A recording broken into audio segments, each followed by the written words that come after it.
as we look at the styles, it's almost like speaking a different language.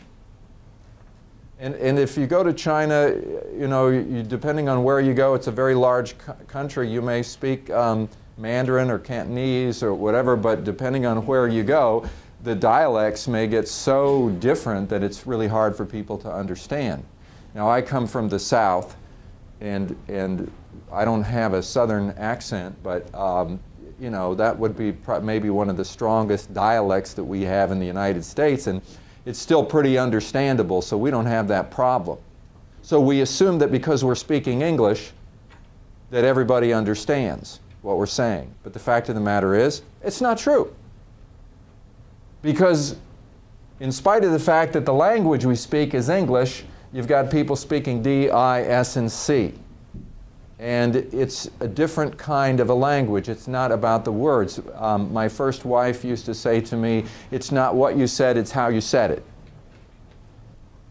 And being very young, married at a very young age, it was hard for me to grasp why that was so important.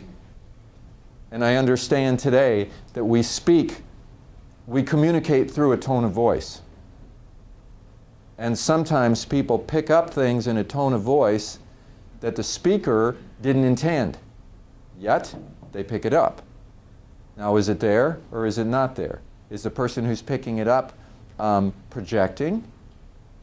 Or are they really tuning into what's there?